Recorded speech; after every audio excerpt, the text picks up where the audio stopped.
Welcome to episode 10 of the Life in Bomb City podcast, brought to you by the Social and Behavioral Sciences Department at Amarillo College. I'm Aaron Favor. And I'm Dr. Beth Rodriguez. This podcast is produced in the Panhandle PBS and FM 90 studios on the Washington Street campus, and it's available on iTunes, Google Play, Spotify, podcast apps, and podcatchers. Today is January the 24th, and we decided to break part 3 of our opioid trilogy into 2 different parts. Part 1 is immediate treatment for overdoses, and part 2 will be treatment for addiction. We thought that might be a little bit easier for our listeners and a more digestible way to look at the information. So today is part 1, and we're sitting here with Bill Heizer of Randall County Fire Department. Bill was born right here in Amarillo in 1957. He attended our public schools here in Amarillo, and he's Amarillo College alumni. He is one of the instructors here at Amarillo College. He graduated in 1981, and Bill went to work for Amarillo Medical Services in 1986 as a basic EMT. Then he transitioned into the advanced level with the paramedic program. He graduated in 1988. He's been doing paramedic work ever since. He went to work for Randall County Fire Department in 2010 after spending 24 years as a paramedic with Amarillo Medical Services. Good morning, Bill. Good morning. We're so happy you're here with us. It's a good morning. Yeah, it's been relatively good weather here in Amarillo recently. Yeah, I'm ready for. I like warm. I hate cold. Right. So we've essentially been talking about opioids. Part 1 was policy making level with Congressman Price. We had part 2, and that was with law enforcement, where we dealt with the criminal interdiction on the highways. And we want to learn what you have to teach us about paramedics, what y'all deal with on the streets whenever someone is overdosing. First and foremost, the question that I think a lot of people would like to know, or maybe need to know, is if somebody's overdosing and they're around you, what are we supposed to be doing to prepare for when you get here? The best thing they can do, if it's a prescription overdose or if it's not, they have Narcan available that they can get. That's probably the smartest thing to do. It's a double-edged sword, too, at the same time. If that patient's been a long-term user of opioids, you can put them into withdrawal really, really quick, and that's almost as bad as the overdose. I mean, they're sick. I did that a couple of times in the back end of a truck, being very, very judicious with the Narcan that I gave, and I gave it IV, but it can happen. Another thing is when you give the Narcan, they lose that euphoric high when they wake up, and they're not real happy with you. Yeah, more wrestling matches than not. Right. So that's some of the things you need to do. If you don't have it or you don't feel comfortable giving it, put them in like a recovery position in case they decide to throw up. Make sure they're still breathing. Can you explain what a recovery position is? Just about to It's ask that. on their right side and kind of put their head down, bend their right leg over them, and you just kind of hold that head in a down position. That way you don't if they vomit, they're not going to aspirate, because that's one of the big things. If somebody is unconscious, eventually everything relaxes, and then you'd end up vomiting and aspirating. Hopefully, they catch them before that happens, and then we can take care of them and, reverse the effects of the opioids. Okay, I have a question for you. There is a movie, which most people know, called Pulp Fiction. Mm-hmm. And in the movie, they actually have Uma Thurman, her character, overdoses, and because she snorts heroin and instead of cocaine. And, of course, everybody's freaking out. She's not throwing up yet, but they decide to do an adrenaline shot to the heart. And they make this huge scene out of this adrenaline scene. I mean, it's a huge scene. And I see it now in newer movies where they're doing this. And how realistic is that? The only thing I've ever done or did that when I was in paramedic school, and this is a long time ago, we gave intracardiac epi. And that's if the heart stopped, because you're working to get it again. The dangers are you can lacerate coronary arteries. You don't get the drug exactly where it is, and that's not what it may be great for TV and movies, but in the real life, yeah, you don't ever want to have to do it. And that's the point. It's like a lot of times, we see it on the shows, we see it in the movies, and it's maybe people try to do that and actually makes everything worse. Right, and that's a Quentin Tarantino film. Yes. It is a great film, but Quentin Tarantino is notorious and famous for these high impact, kind of funny, but also violent and kind of weird scenes. And that was definitely one of them. Who's playing that role? The other role that he actually has to. John Travolta. Yes. And nobody knows. He's like, how do I know where the heart is? And it's this big scene, but it's good to know that is obviously not good practice in real life. No. So, there's always, we have steps to follow for stroke. There's steps to follow, if you're seeing it, heart attack. And because overdose is such a big deal, because we were talking about the numbers, which I want you to share in a minute. But maybe if we had steps for people who could, prepare before you get there, like making sure they're on their side. Make sure they're on their side.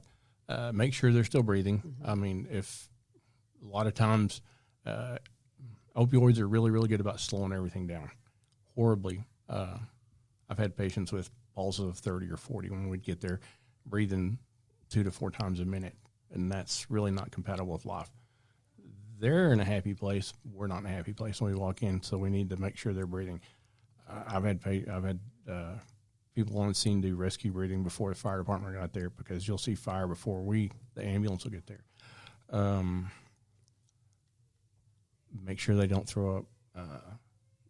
Try to make sure that you know what they've taken, because a lot of times patients take multiple things.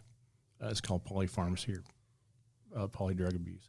And we might be able to fix one, which Narcan works great on opioids, but if they're on benzodiazepines, Valium and the sorts, it doesn't work. And therein lies a lot of the problems where we have patients that we give the Narcan to, and it's like, okay, there's something else. So, and we don't carry the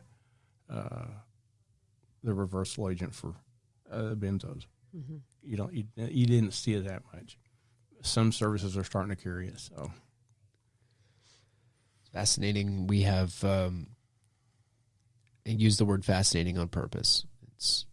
I think that to some degree, there's a lot of people that think that this can't happen to them, that they're not going to be in this situation, that this will not happen to a family member, that this won't happen to a relative, and that is not the reality. We call it the war on drugs, or a problem with drugs, the social issue, the social problem, the political problem associated with it. But the truth of the matter is that it's something that we all deal with, and we really need to start talking about it like families do. You know, we need to open the books, if you will, and break down the social constructions that we've built.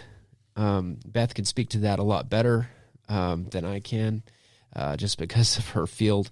But in my own family, I've had a family member that overdosed from drugs, Pleasant Jones.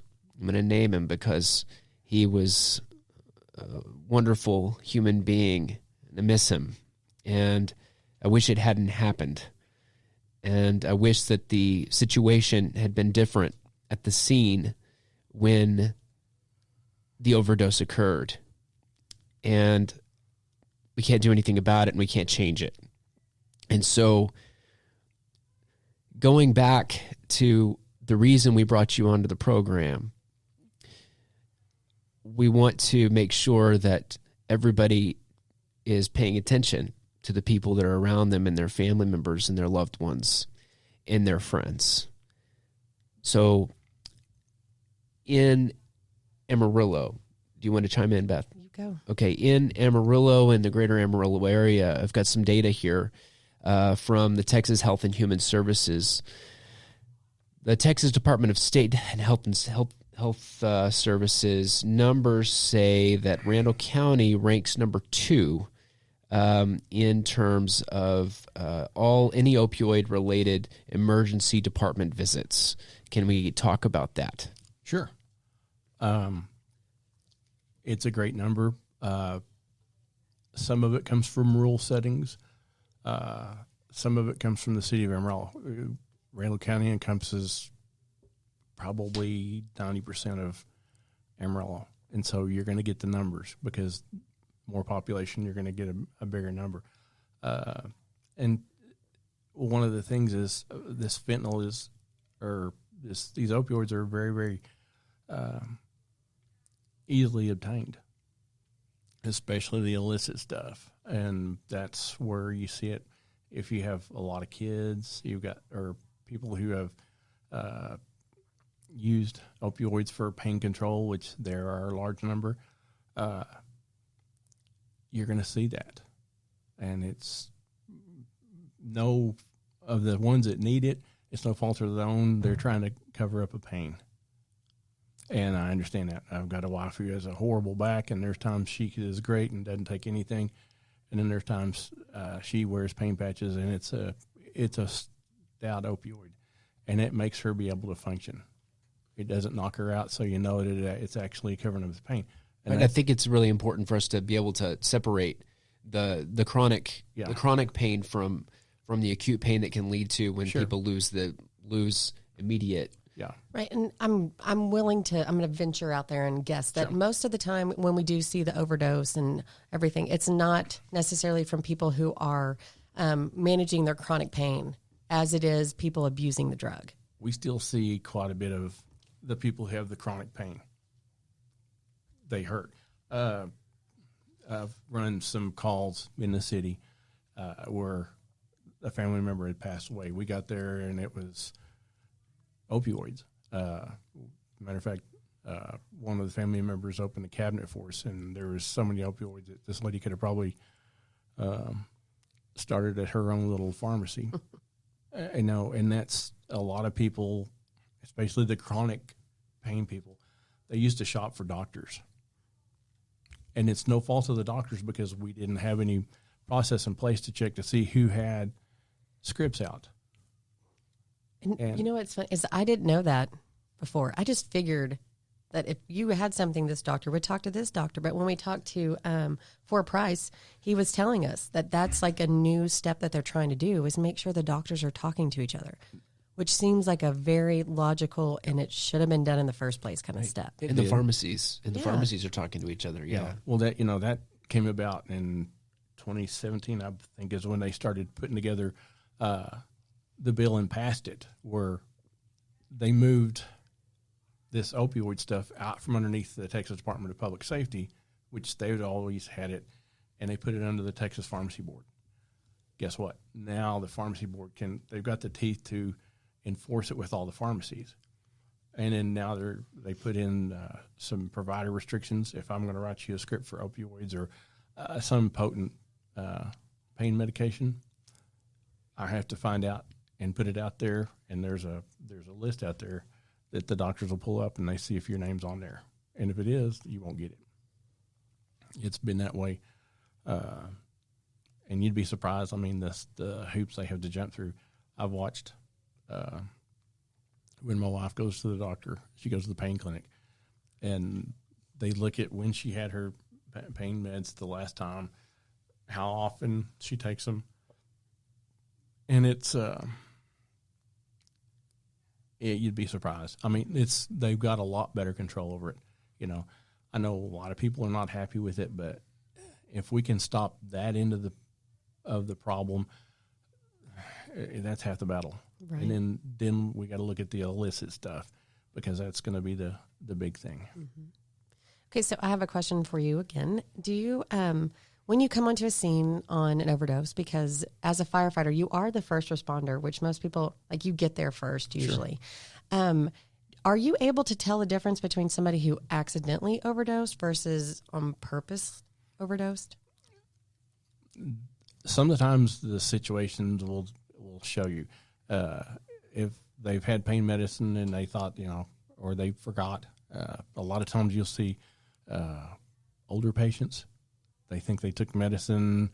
they did, they forgot it, and then they go back and take another one, and then they're out. You see that. And you can usually tell a difference. The ones where they've just decided to load up, you can tell a huge difference. And two, the medications that they're taking, and a lot of times when we go into overdoses, if we've got enough people to do hands, I'm going to find out how many pills they were prescribed, figure out the date they got it, and see how many pills we've got left to see how much they've taken, or how much are they taking more than they should per day. And that'll let us know, if this is an intentional or an accidental. The majority of the accidentals are either going to be kids getting a hold of them or the older people. They've got pretty much the pain. A lot of the pain doctors are using some different things to help chronic back pain, chronic neck pain, stuff like that, to hopefully, alleviate that end of it.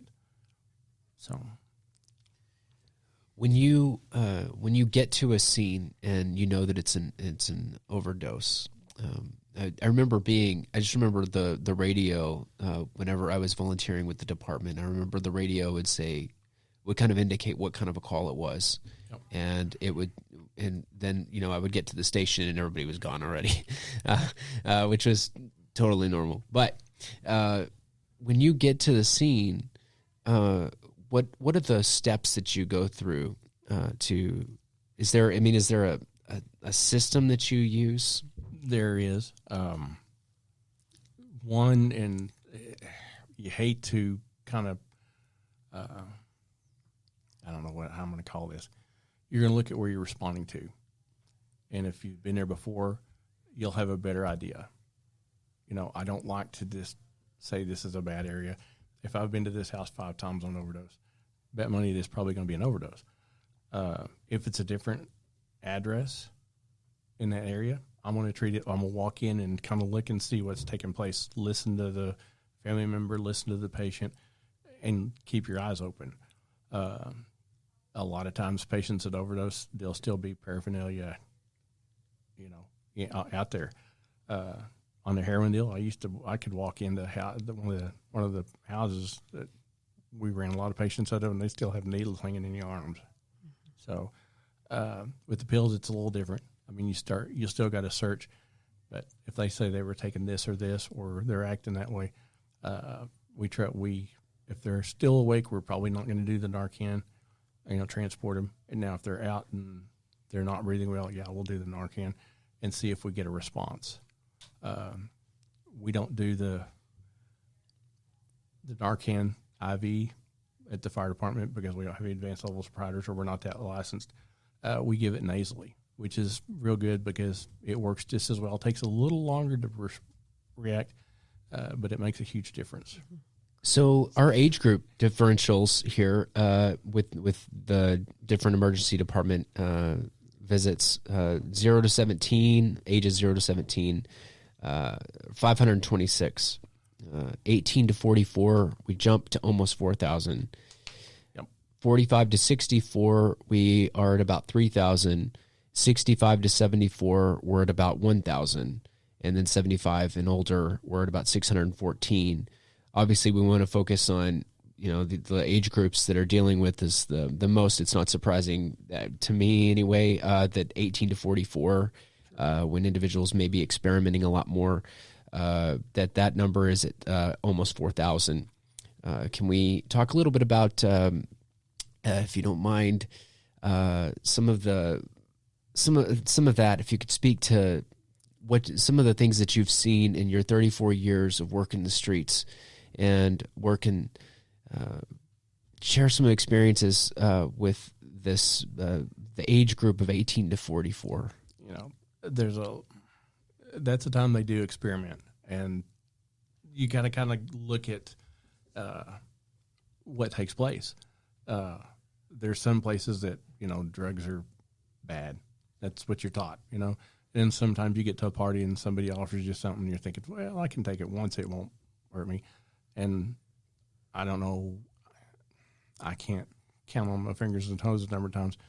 The first overdose was when somebody would take it and they would get sick, and so they were going to either take them home or they got them out the car, and then they were out, and then they'd call us.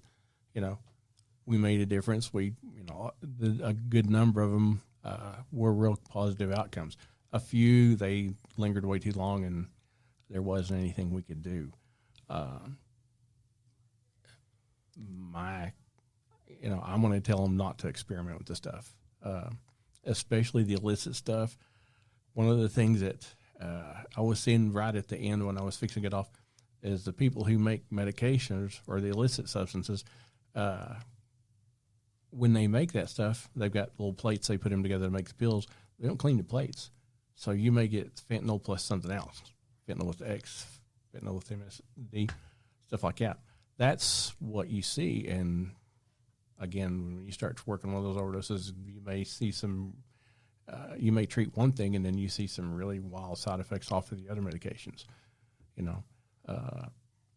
Some of them are just opposite, heroin's a downer, and you may see some of them that are the uppers, and you take care of one problem and you've got another bigger problem. How often in your experience people are around, they're partying, having a good time, and then somebody starts to overdose, and if they would have just called sooner, you could have made a better difference? Sure. I mean, I could understand like where people are doing drugs. They don't want to call anybody because they're doing something they're not supposed to be doing. Anytime there's been, an overdose where I've been on, and there was a delay, everybody thought they were going to be in trouble. Make the call. Don't think about it. The majority of the time we're going to swoop in, get the patient, and treat them and take them to the hospital and make sure they're good. You may have to talk to law enforcement. They're going to ask some questions. It doesn't mean you're going to go to jail right off. I mean, unless you've got a whole load of pills on your person or in your car or stuff like that. And stuff like that happens. I mean, people freak out and don't stop and think, this is my friend, and if I don't make that call, they're going to die. And I've had that. They've told me that before. And there was a couple of times we got real close, and then there were some times that it was way past the time.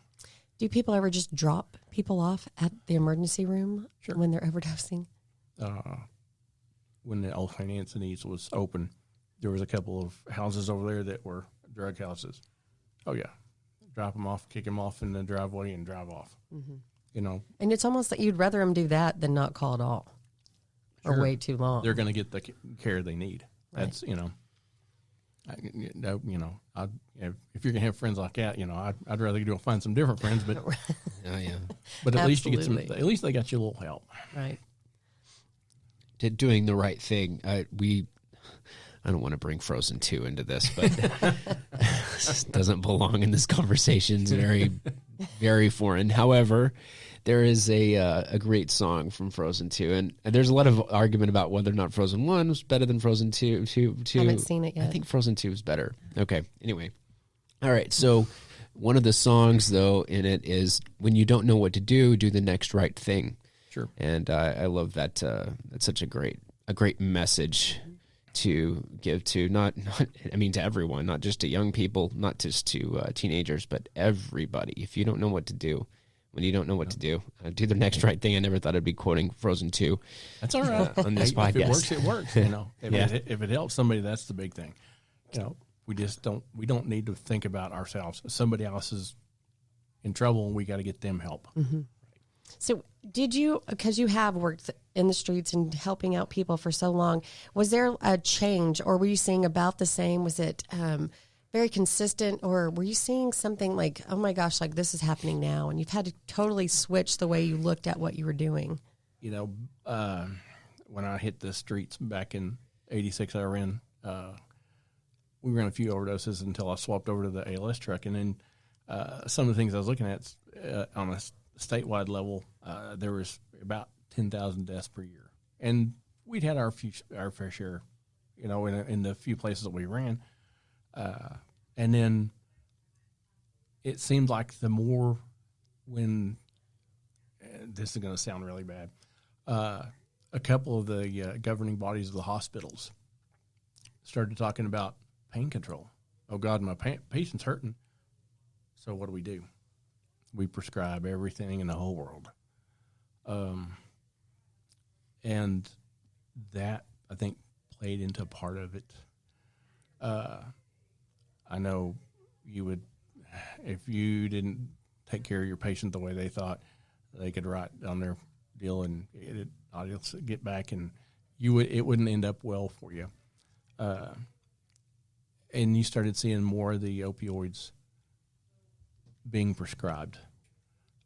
That was the tough part, because a couple of the overdoses I ran were nice families, but they didn't realize what it would do.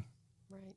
And that was a tough part. That's when you step back and you wonder if you're in the right business, because this shouldn't happen to a good family, or not that any overdose should happen to anybody. That's the reason I stayed on the streets for as long as I did. But when that came about, that's when we started seeing the increase, the uptake of overdose calls. Whether it's whether it was a chronic patient or a patient who just got a little, they went, their neighbor, had more than once the neighbor would give them something and it just zonked them. Mm-hmm. That's kind of what we see sometimes is we have the best intentions and we don't necessarily think of the fallout in the end. Like we want people to not have pain. Sure. But then we're like, oh, wait, oops. Now we're seeing people not want pain at all. And now there's an issue. And that's what everybody thinks, there's that magic pill that I can give them and they're not going to hurt. I wished, there was, and part of it, when we gave out all the meds, it gave the population a sense that they could get what they wanted. And I know multiple times in the back end of a truck, I would have patients ask me for a pain medication that we didn't carry that was hugely potent, dilaudid. And I mean, my wife's had it once and she saw stuff walking on the walls and she said she never wanted it again. And it happened that everybody thinks if they had a stub toe, they wanted something, and we were talking about Aaron and I were talking about that scale that they developed for the pain scale. And if you've been around EMS long enough, you can tell when somebody's hurting.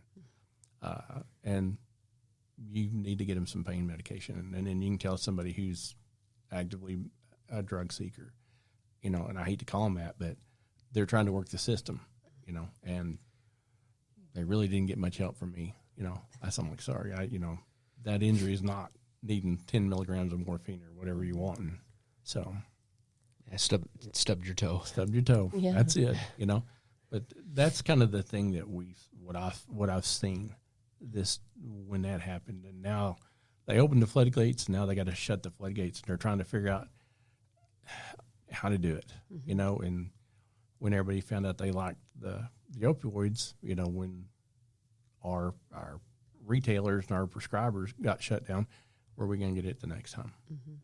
And then that's the reason why you're seeing the fentanyl and carfentanil and everything being developed.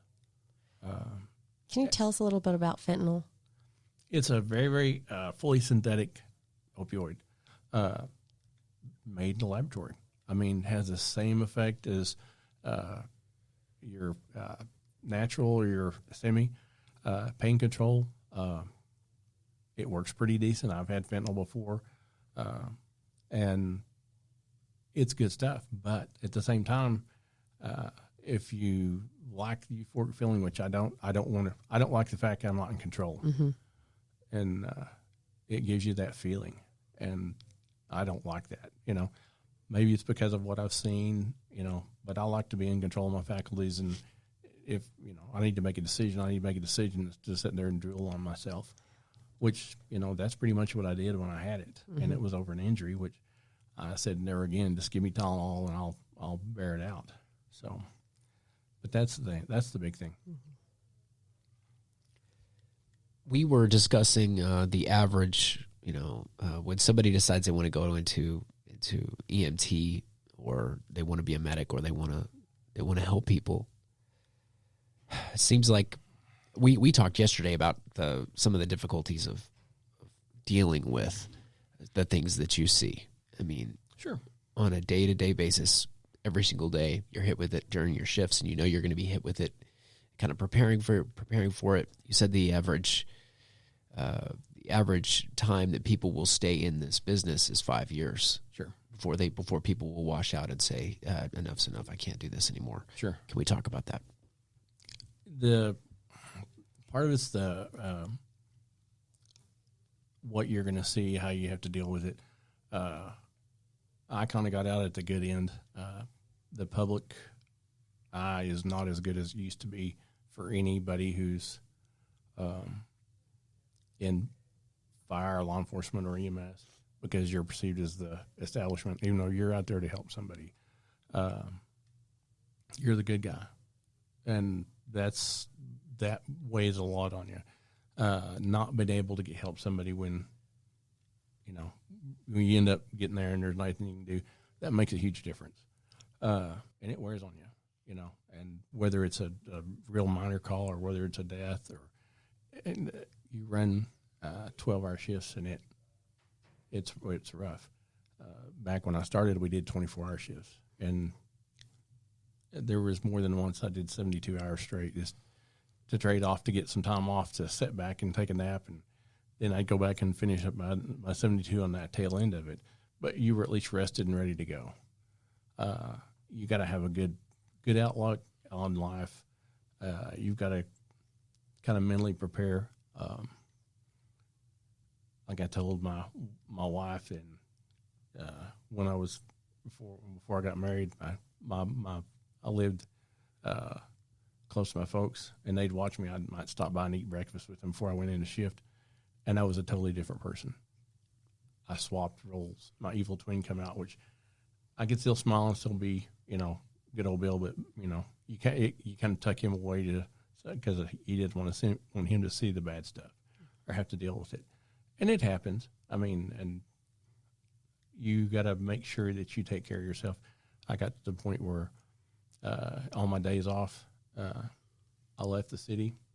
I turned the pager off, and I had my cell phone with me, but I told them whoever needed me, unless it's life or death, don't call me. And I'd end up going to Powder Canyon or over U Lake and go fishing, just to kind of decompress. I was down there by myself. I didn't take anybody else, and that made a huge difference. You have to do that. You have to take care of yourself, or you're no good to anybody else. So in this job, I'm going to ask this knowing the answer, but do they provide, as part of the job, help in counseling? They do. You got to go through an EAP. I went a different route. Back when I first started, no, we didn't.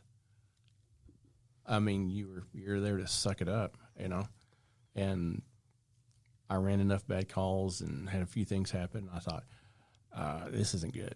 And so I looked up a counselor here who worked for people who had post-traumatic and who had taken care of a couple of their paramedics and a couple of their law enforcement officers.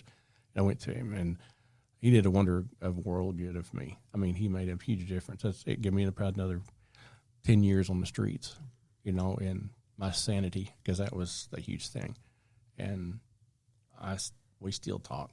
Would you venture to say that it should be like once you go to, like, you have so many calls, or even a couple of days, or maybe even after every shift, that it should be part of just what happens? Well, it's at the ambulance service, it probably wasn't that, it was that way. Fire department, we're pretty good. We do meetings, and nobody wears rank, nobody everything, and you just talk about what you saw and what you felt, and whether it was good or whether it was bad, and that makes a huge difference. I mean, it gets it off of your chest, and as long as you can make peace with whatever you saw, it's going to be okay. I mean, it's still in the back of your head. There's things that I still have nightmares over. It scares the crap out of my wife when I sit up in bed and I look like I've seen a ghost, and usually I have seen a ghost. So, right. But it doesn't happen as often. and there's nothing wrong with you if it does happen. Don't think that, you're by yourself. You're not. Trust me, anybody who's done this job for any length of time. Is there an access to a community forum where y'all can, where somebody that might be feeling alone can get, talk to someone who is also a medic or an EMT or a paramedic that can talk together? Around here, I'm not for sure. I know there's Project Green, and it's a national project because of the number of suicides or firefighters. And the EMS side's starting to attend those things. I've got them on Facebook. And if anybody comes up and they sound kind of funny, it says, message me. And then I'm going to get you some help from wherever you're at. We'll call and we'll get you some help. What's it called again? Project Green. Project Green. Okay. And we have had enough. They were looking at firefighter suicides, but it's firefighter. And if you look at it now, law enforcement is starting to have a huge rash, and EMS still have a huge rash. You've done so much for so long that after a while you break. Right. I mean, if you haven't taken care of yourself, and especially if you work in a real high volume system, that's a bad thing. Or if you're, we had a medic that worked in a real small town, and he knew everybody and ran all the bad stuff. Yeah. So, and he finally just. That's enough. Yep.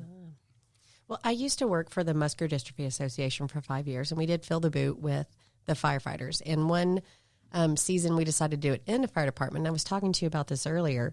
And over the intercom, they're calling out, the dispatch is letting them know what they're doing, and they call the station. And all of a sudden you hear, I can't understand what they're saying. And so I looked at one of the firefighters and I said, what did they say? And he said, they either said OD or OB. And I was like, okay. And he said, so we're coming upon somebody who's overdosing or someone who's having a baby. Yep. And I was, in that moment, it just made me realize, like, you really don't know what you're going into. Even if you've been there before, even for 24 years, every situation could be different. So can you tell me how pressing that really is to you? I learned early on, I don't listen to dispatch. I get an address, and if I get sign and symptoms, or what's going on, it's in the back of my mind that it might be this. Or if it's a pediatric, I kind of start thinking, okay, what kind of protocols am I going to use for whatever.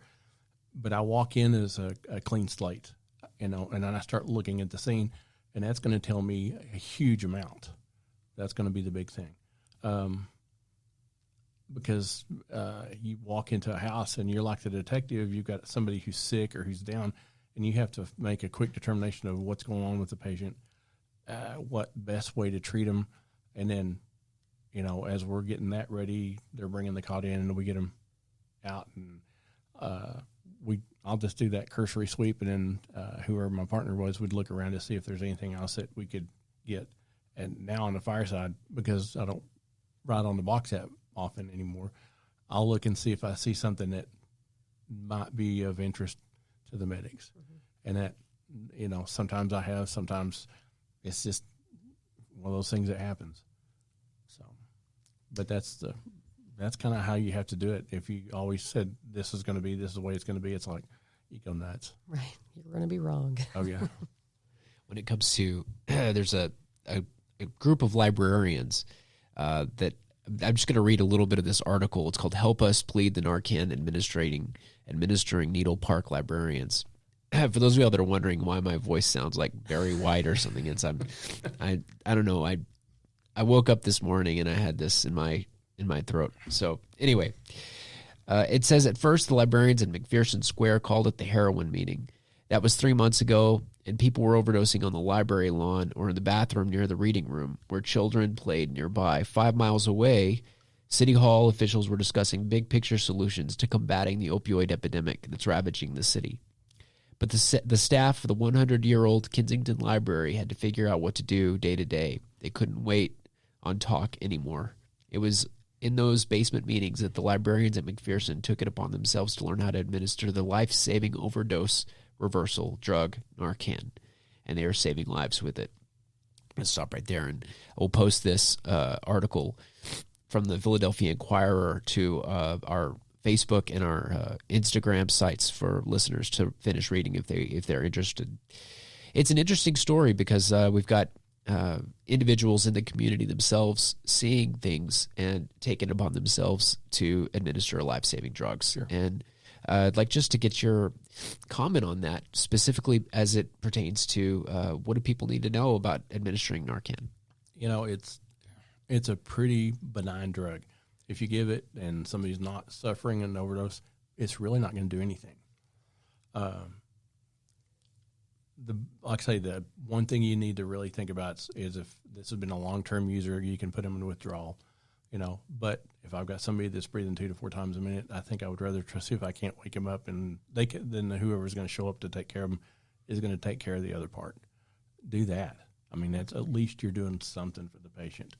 I know Amarillo Police. I know Randall County. I think Potter does. All of our law enforcement carry Narcan. Our fire department carries it. I think Amarillo, obviously, they've got it on their trucks because they've got some advanced level trucks as well as basic provider trucks. It's if you got it, use it. You just make sure you know what to do and watch your patient. And if they decide to get a little rowdy, let them go do what they need to do because it'll happen. But hopefully it'll be by the time somebody else gets there and can help you restrain them or whatever they need to do. It's funny that you brought up Kensington because that's the area in Philadelphia where I was down there speaking about almost a year ago. And we had many Uber drivers who said, don't go there. Even the cops have stopped going to Kensington area because there's so many people overdosing and they don't even know what to do because it's rampant everywhere. Do you think it would be a good idea to have other people trained on how to administer Narcan, especially in areas that we know that you have a high volume or a lot of people that happen to be overdosing, kind of like this library? If you had a group of people that wanted to work in that area and make a difference, sure, put them through the training. That way you can buy that patient some time. And that's what we're doing basically because we're going to give them a small dose of Narcan and hopefully improve their breathing because a lot of times after it has a pretty short half-life, it'll wear off and then that patient will go back, especially with the newer illicit, if they've increased the strength of the opioid. Because I've seen it take 2 or 3 times of the normal dose of administration to actually get them to where they're going to breathe well again. The carfentanyl's some of the nastiest stuff. Right. So again, Narcan's not just going to save them. So they still need to call 911. Sure. Okay. I mean, the normal heroin overdose, the normal, if it's a normal opioid overdose, yeah. If they're using the potent stuff, call 911. Even still call 911. Even if if the patient, once the ambulance gets there, if they don't want to go, they can sign a patient refusal form. Yeah, but somebody needs to stay with them after that because they'll probably go back down again. Mm-hmm. So it's a time saving, it's life saving in terms of it buys time. Sure, that's what we when we give it in the back of the truck, we wouldn't want to totally wake the patient up because then you don't want to have to fight somebody in the back end of a small cramped ambulance. But you get them to where they were breathing, or you get them to where they would arouse pretty easily, and then take them into the hospital, and then they do the treatment they needed to do, and probably give them a little bit more, and finally let them just wake up. It's a very fascinating situation that you put yourself into every day, and I think more people need to be thankful for what you do. Instead of worried, like, oh, we're going to get in trouble, instead of being like, oh my gosh, like, you don't know where you're going. You don't know what you're about to step into, but you still do it every day because you want to save lives. And I think that's very admirable. And I think that's it's unbelievable because we don't really see that as much anymore. And so I want to say thank you, because I'm sure you've saved many lives, and families are a lot happier not having to deal with some of the things that other people have to deal with because they have lost loved ones. Sure. So thank you. You're very welcome. Same sentiment that I have. I've commented before, and I'll say it as many times. If there was ever a situation where I needed help immediately, and I was in a situation where somebody needed to call 911, I would want somebody like you to show up. Not just because you're a veteran and you've been doing this for so long, but you really do. You know your stuff, but you have a good heart. And Sure. I'm not. That's not to disparage anybody else. I don't mean to do that, man. I'm not saying that. I'm just saying I want it to be Bill Heizer. I want it to be a Bill Heizer. Somebody like you. So anyway, this has been a difficult. I'm gonna be straight up, man. This has been a difficult episode to record. I don't know if you feel that way. You guys, either one of y'all. I think it's been very insightful, and it's hard because it is a delicate subject, but at the same time, I think it's something that needs to be out there. Sure. I mean, you would be surprised at the number of people who are using. How am I going to phrase this? Used to, we knew where our overdoses would be. Now, it's across the board. Low income, high income, middle income. It's across the board everywhere. And if we can do something that's going to stop somebody from using it or think about it, I'm all about it. Right. There's a very famous line from Traffic, the movie Traffic, early in the 2000s. It may have been 2000 that it came out, or 1999. Really very popular movie. I don't remember if it won an Academy Award or anything. It should have. I mean, it was fantastic. And the drug czar is played by Michael. No, I'm not going to remember. I'm terrible. I recall. Come on. I know.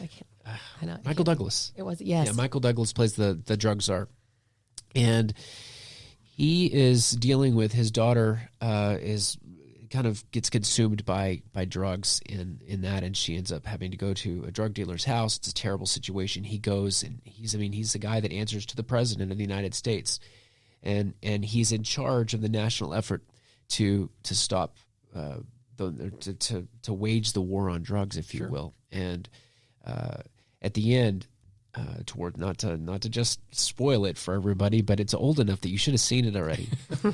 So he gives this speech though, as he's talking to the press, and he's got a very well prepared speech, and he's supposed to say all the canned things that you're supposed to say about drugs, that we're fighting the good fight and we're winning, and we've taken this many drugs off the street. And he changes from his script because he's just had this very personal experience where he's had to go into a drug dealer's house and pull his daughter out of there and save her life. And we have lots of people like that in our community that are doing things like that every single day. And he says in that speech, they say we're waging a war on drugs, but I don't know how you fight a war on your family. Mm-hmm. And so I'm going to leave this episode right there with that, with our community, and know the people that are around you. Be aware. Call for help if somebody needs help. Do the right thing. Please don't sit there and let them die. So listeners, we have 16 more episodes to do this spring lined up for you, covering everything from the impeachment trial to mental health to national and international security. We're going to talk about Iran. We're going to be with two of our history professors to visit about Ernest Hemingway and F. Scott Fitzgerald. We also have guests lined up from across the country, from the fields of political psychology and international relations to questions regarding sex education. So thank you, Bill, for being with us today. Yes, thank you. So I'm very honored to meet you. You're very welcome. Thank you so much for listening to this episode. We'll be back again soon with another episode. Thank you, listeners. Talk to you later. Bye.